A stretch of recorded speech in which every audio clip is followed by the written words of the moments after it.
Salut, Larissa et Lucas se connaissaient depuis l'enfance. Ils étaient voisins et leurs parents étaient amis. Ils semblaient former un couple de rêve. Ils étaient jeunes, beaux, amoureux et ils avaient l'avenir devant eux. Une fois encore, les apparences étaient plutôt que trompeuses. Malheureusement, le jeune homme cachait un terrible secret qui coûta la vie à la pauvre Larissa.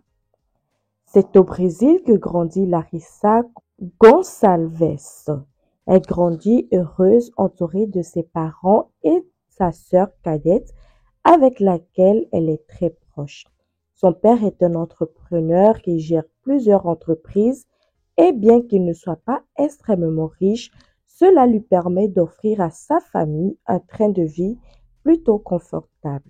Ainsi, sa femme, la mère de Larissa et de sa jeune sœur, n'avait pas besoin de travailler. Elle est mère au foyer. Larissa est décrite comme une jeune fille douce et gentille, très impliquée dans la vie de l'église que fréquente sa famille et elle est très appréciée de toute la petite communauté. En effet, la famille vit dans une zone rurale où tout le monde se connaît.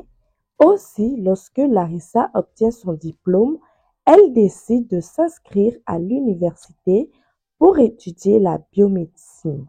Seulement voilà, là où elle habite, il n'y a aucune université et elle se retrouve donc obligée de parcourir plus de 30 kilomètres chaque jour afin de se rendre à l'université la plus proche.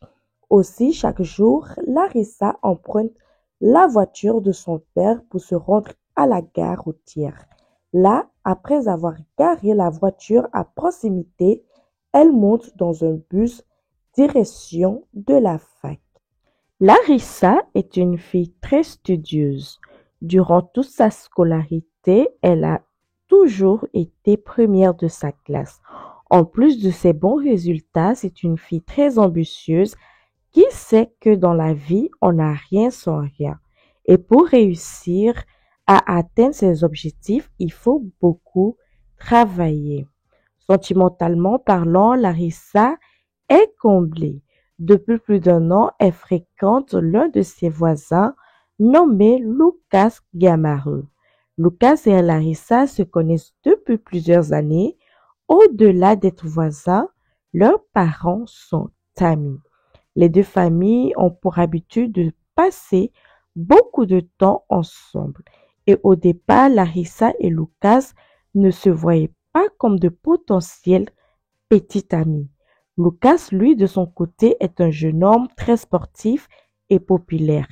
Il a un bon groupe d'amis et un certain succès avec les filles avant de se mettre en couple avec Larissa. Il était très courtisé, il avait suivi un cursus scolaire normal. Et après avoir obtenu son diplôme de fin de lycée, il s'inscrivit à l'université. C'est là qu'ils vont se rapprocher. En effet, tous les deux fréquentent la même université, alors que Larissa étudie la biomédecine. Lucas, de son côté, va étudier dans le secteur de l'administration. Les choses ont évolué petit à petit entre les deux jeunes gens jusqu'à ce que finalement ils se voient différemment et qu'ils décident de se mettre ensemble pour le plus grand bonheur de leurs familles respectives qui trouvent d'ailleurs qu'ils forment un très beau couple. La première année à l'université se passe bien. Larissa est ravie et travaille assidûment comme à son habitude. Mais au bout de quelques mois, Lucas se rend compte qu'il n'a pas d'attrait particulier pour les études. Du coup, il décida au milieu de la première année d'abandonner. Aussi, un jour, il annonce à Larissa que les études en administration, ce n'est pas son truc et qu'il a envie d'autre chose. Il rêve de gloire, de strass et de paillettes. Il veut devenir modèle photo. Larissa, qui soutient habituellement son petit ami, est pour le coup choquée et perplexe par sa décision. mais elle lui suggère en parallèle de ne pas abandonner ses études et de continuer. Les parents de Lucas sont d'ailleurs du même avis, très proches de leur fils. Ils sont prêts à continuer à les aider financièrement, mais à la seule et unique condition qu'il n'abandonne pas ses études. Lucas accepte donc et est forcé de continuer ses études à l'université tout en cherchant du travail. Mais le jeune homme de son côté en a plus qu'assez des études. Il cherche alors un travail d'abord dans l'alimentation pour pouvoir s'en sortir, un revenu et être enfin indépendant. C'est ainsi qu'il trouve un poste de vendeur dans un magasin de vêtements.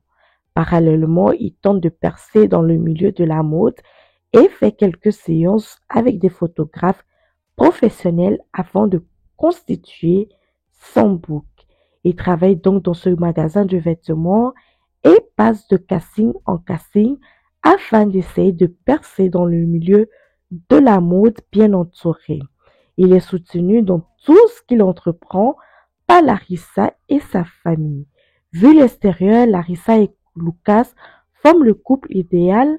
Ils sont jeunes, beaux et l'avenir s'offre à eux. Malheureusement, cette vie en apparence heureuse et idyllique est sur le point de virer au drame. Le 23 octobre 2015, comme tous les jours, Larissa se lève. Elle prend son petit déjeuner en famille et discute un petit peu avec ses parents. Ce jour-là, elle est plutôt nerveuse car c'est un jour important pour elle. Elle doit rendre un travail important à l'université. Après avoir fini de se préparer, elle monte dans la voiture de son père pour se rendre à la gare routière et pour prendre à son habitude le bus en direction de la fac. Malheureusement, ce jour-là, lorsqu'elle embrasse ses parents, ils ne savent pas que c'est la dernière fois qu'ils embrassent et voient leur fille vivante. En fin de journée, Larissa ne rentre pas à la maison. Dans un premier temps, ils pensent qu'elle est simplement en retard. Ses parents ne s'inquiètent pas plus que cela. Ils tentent néanmoins pour se rassurer de la joindre sur son téléphone portable, mais Larissa ne répond pas. Ils tombent directement sur la messagerie. Au bout d'un certain temps, plutôt inquiète, sa mère tente de joindre Lucas afin de lui demander si sa fille est avec lui. Le jeune homme lui répond que non, il n'a pas non plus de nouvelles d'elle. D'ailleurs, il n'a pas vu Larissa de la journée. Il a passé la journée au magasin à travailler et il ne s'est pas rendu à l'université. De plus, il n'a eu aucun contact avec elle par téléphone ce jour-là. L'inquiétude monte alors d'un cran et les parents de Larissa se mettent à téléphoner tous les amis de leur fille pour savoir si quelqu'un l'a vue. Ils vont même jusqu'à frapper chez certains voisins. Peut-être que sur le chemin du retour, elle s'est arrêtée chez l'un d'eux pour discuter et elle n'a pas vu le temps passer. Mais malgré toutes ces recherches, personne aujourd'hui n'a vu Larissa depuis qu'elle a quitté la maison le matin. Ses parents pensaient qu'elle était à l'université et ses amis, en la voyant absente ce jour-là, pensaient de leur côté qu'elle était malade. Où peut donc bien se trouver Larissa? Après plusieurs heures, ses parents décident de se rendre à la police pour signaler sa disparition. Dans un premier temps, les enquêteurs pensent tout de suite à un enlèvement. En effet, le statut d'entrepreneur de son père les laisse supposer que la jeune fille aurait pu être enlevée par des ravisseurs, ce qui n'est pas rare au Brésil. Seulement, ses parents rejettent immédiatement cette hypothèse. Effectivement, son père est entrepreneur, mais la famille est de loin d'être riche. Quoi qu'il en soit, il ne demande à la famille de retourner chez eux et d'attendre un éventuel appel des ravisseurs. Durant ce temps-là, les policiers commencent leur enquête. Ils décident dans un premier temps de retracer le parcours effectué par Larissa ce matin-là. En effet, ses parents sont persuadés qu'il lui arrivait quelque chose sur le chemin de l'université. Ils commencent donc par se rendre à la gare. Et là, ils constatent immédiatement que la voiture de Larissa ne se trouve pas sur le parking. Ils interrogent alors plusieurs potentiels témoins pour savoir si quelqu'un a vu la jeune fille. Et effectivement, plusieurs témoins vont leur dire qu'ils ont vu ce matin-là Larissa arriver en voiture et se garée comme à son habitude. Et alors qu'elle était sur le point de quitter son véhicule, deux personnes, un homme et une femme, se seraient rapprochés d'elle. Il aurait forcé à l'aide d'une arme à remonter dans sa Fiat rouge sur la banquette arrière. L'homme aurait pris le volant et tous les trois repartent avec la voiture de Larissa.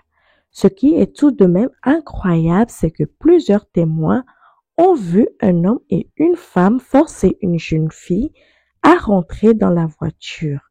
Les témoins vont parler de la menace d'une arme et personne ne serait songé à prévenir la police.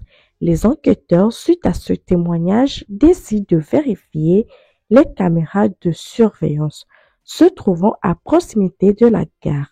Leur but étant d'essayer de savoir par où ils sont partis afin de localiser la voiture de Larissa. Et effectivement, les images de vidéosurveillance confirment les dires des différents témoins. On peut y voir la voiture de Larissa avec plusieurs personnes à l'intérieur et c'est un homme qui est au volant. Mais il est impossible de déterminer avec précision qui est cette personne. Les images des caméras n'étant pas assez nettes, les enquêteurs décident de retracer le chemin emprunté par la voiture de Larissa. Mais ils vont perdre sa trace entre deux caméras. Ils se rendent donc sur le terrain à la recherche de la voiture. C'est ainsi qu'ils retrouvent la voiture arrêtée sur le bord de la route, les vitres et les portes ouvertes et les clés de contact toujours à l'intérieur du véhicule. Ils trouvent le sac de Larissa ainsi que de différents objets personnels lui appartenant. Mais il n'y a aucune trace de lutte, aucune trace de sang, de marque prouvant que la jeune fille ne serait-ce que blessée. Cette découverte rend les enquêteurs perplexes, eux qui jusqu'alors pensaient que la jeune fille aurait pu être victime d'enlèvement, maintenant doutent à présent. En effet, cela ne ressemble absolument pas à la manière d'agir habituelle des enlèvements pour rançon. Ils continuent donc leur enquête, cherchant désormais d'autres pistes que l'enlèvement. Le 3 novembre 2015, un randonneur fit une terrible découverte. Alors qu'il se promenait dans une zone très touristique, mais aussi très éloignée du domicile de Larissa, il va découvrir un corps enveloppé dans un plastique dans une zone boisée. Il constatera immédiatement la police. Le corps était celui d'une jeune femme entre 18 et 25 ans, mais son état de décomposition rendait difficile toute identification. Seulement voilà, les parents avaient donné plusieurs informations concernant les vêtements que portait Larissa ce jour-là. Et malheureusement, la description correspondait aux vêtements retrouvés sur le corps non identifié. D'ailleurs, c'est l'analyse ADN qui va confirmer qu'il s'agit bien du corps de la pauvre Larissa. Quelque temps plus tard, le rapport du médecin légiste apprend aux enquêteurs que Larissa souffre d'une fracture de la mâchoire ainsi que de fractures au poignet. De plus, elle présente des traces d'étranglement ainsi que de nombreuses ecchymoses sur tout le corps. Ses pieds, ses mains ont été attachés avec des câbles et sa tête a été entourée avec du ruban adhésif. De toute évidence, la pauvre jeune femme a été torturée. À présent, pour les policiers, il n'y a plus aucun doute. La pauvre Larissa ne semble pas être victime au hasard. L'acharnement qu'elle a subi laisse penser que le mobile est sûrement personnel. Les agresseurs semblaient bien connaître la jeune femme. De toute évidence, ils voulaient lui faire du mal, la faire souffrir, elle ou sa famille. De plus, le crime semble être prémédité. Après ces nouvelles découvertes, les enquêteurs se tournent une nouvelle fois vers la famille, demandant à ses parents s'ils connaissaient des ennemis de leur fille. Mais comme je vous l'ai dit dès le départ, la jeune fille était très appréciée dans la communauté. Elle fréquentait l'église assidûment et n'avait aucun ennemi, du moins connu du côté de son père, comme du côté de sa mère. C'est la même chose. Il ne voit personne qui aurait pu vouloir à la faire du mal. Naturellement, les enquêteurs se tournent également vers son petit ami Lucas.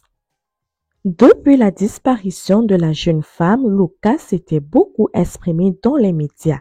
Il était en quelque sorte le porte-parole de la famille. D'abord, dans un premier temps, alors qu'elle était toujours portée disparue, il s'exprima dans la presse pour raconter à quel point ils étaient inquiets et qu'ils faisaient tout ce qui était possible pour la retrouver. Puis, lorsque son corps fut découvert, il réclamait justice pour celle qui était sa petite amie.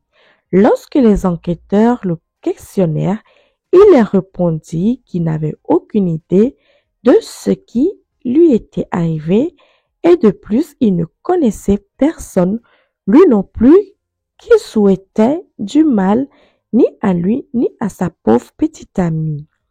L'enquête était donc au point mort. Les policiers n'avaient aucune nouvelle piste et la famille commençait à désespérer. C'est alors qu'un informateur anonyme contacte la police. Il leur conseille de s'intéresser à un certain José Roberto. Cet homme n'est pas un inconnu, c'est le patron de Lucas. Cet homme d'affaires de 35 ans est le propriétaire du magasin où travaille le jeune homme. En se tournant vers lui, les policiers vont découvrir beaucoup de choses suspectes et choquantes. Ils interrogent plusieurs personnes et certains révèlent que les deux hommes sont en réalité en couple. Ils ont plusieurs fois voyagé ensemble, assisté à des conférences, à des défilés de mode, des séances photos. José Roberto présentait d'ailleurs à tout le monde Lucas comme étant son petit ami. Vous imaginez bien que c'est un véritable choc pour la police. Pour eux, Lucas se présente comme le petit ami de Larissa. Suite à cette découverte, ils vont convoquer José Roberto pour entendre sa version. Celui-ci arrive donc au poste de police, mais pas seul, accompagné de son avocat. Très rapidement, Roberto avoua être le commanditaire de ce terrible meurtre. C'est la stupeur au commissariat. Et ce qu'il ajoute choque encore plus les enquêteurs.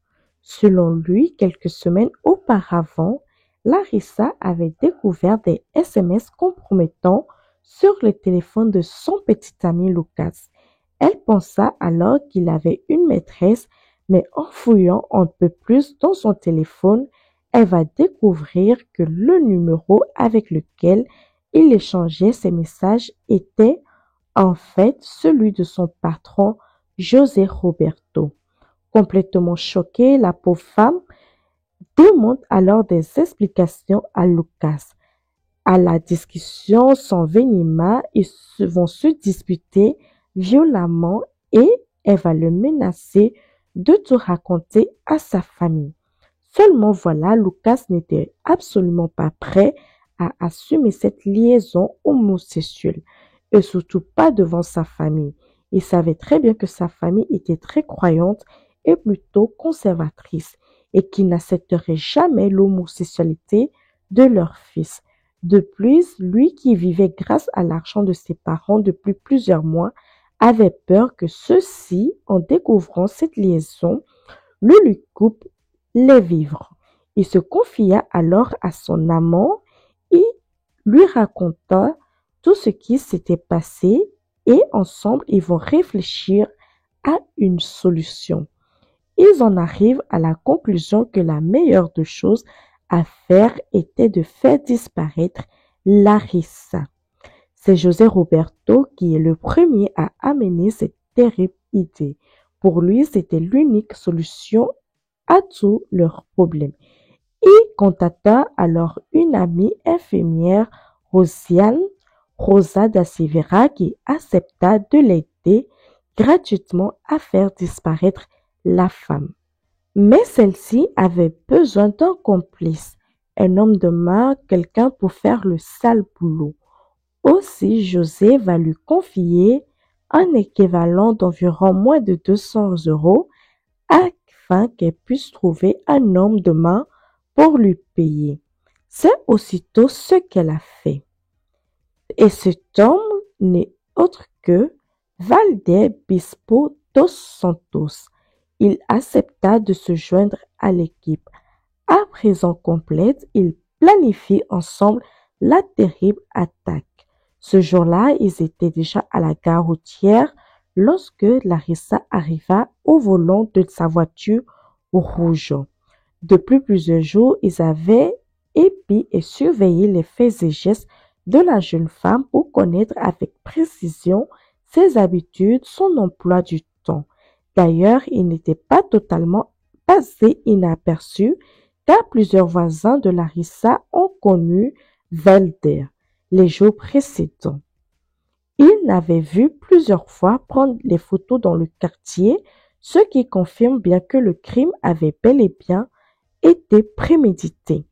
Lorsque Larissa arriva, il la menacé et la force à monter dans sa voiture.